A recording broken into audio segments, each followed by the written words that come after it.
Millions of Americans have diabetes, but affording the medication to keep them alive can be extremely hard. Recently, the largest insulin manufacturers capped the cost for insulin, but it's voluntary, and pharmaceutical companies can rescind it at any time. Factfinder investigator Andy Perotti looks at the insulin deserts and a proposal to cap prices for everyone.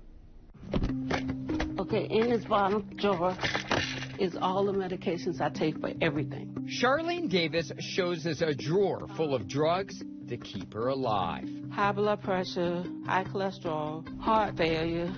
Over the past few years, doctors amputated fingers from her left hand and implanted a heart monitor, all connected to a chronic disease, type 2 diabetes. It's a job, and that's why I tell people it's a job, because you have to maintain, I got enough strips, I have enough needles. The Atlanta resident has insurance but relies on manufacturer coupons to afford the insulin at $35 a month to manage her diabetes, a discount pharmaceutical companies could rescind at any time. It would probably cost me $500 a month.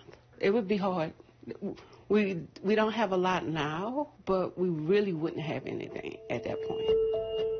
According to this 2023 bipartisan U.S. Senate report, Charlene is one of millions of Americans who live in or around insulin deserts, 813 counties with high rates of diabetes and the uninsured. In Georgia, that's more than 100 insulin deserts, 53 in Alabama, and in Missouri, it's 42 counties identified as insulin deserts. Congress recently capped the insulin at $35 a month for seniors on Medicare. This is Basagol. But it doesn't cover diabetics like Charlene with private insurance. I think it needs to cover everyone. Did Congress go far enough to help everyone with diabetes? I'm glad we were able to cap it, but no, I'm not satisfied. I think insulin should be affordable for everybody. U.S. Senator Raphael Warnock of Georgia led the charge to the insulin price cap for seniors and has been working to expand it for everyone, with or without insurance. The lawmaker sharing this story this past November about a constituent who took to extreme measures to find affordable insulin. I spent time with a young woman in my state named Lacey, who as a graduate student was meeting people on Facebook meetup groups and then meeting them in dimly lit parking lots at the local Chick-fil-A to get insulin. Definitely not legal, but honestly it saved my life on several occasions. Lacey McGee is that constituent. She attended the 2023 State of the Union as the senator's guest to raise awareness about insulin price disparities. Today, she can afford the medication, but only thanks to her husband's insurance. So there's still a big gap for people that are between jobs or don't have insurance, and a deadly gap in many cases.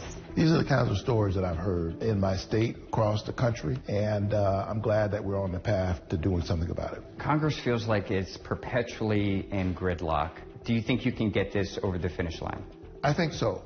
I'm seeing hopeful signs. Look, I'm under no false pretenses that any of this is easy. This is taken every day. Millions of Americans in need of help to afford a medication they can't live without.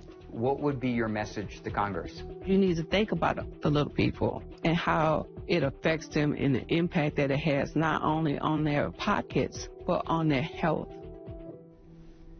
The three pharmaceutical companies that control the majority of insulin production are aware of the senator's pending legislation. Each has created their own discount programs.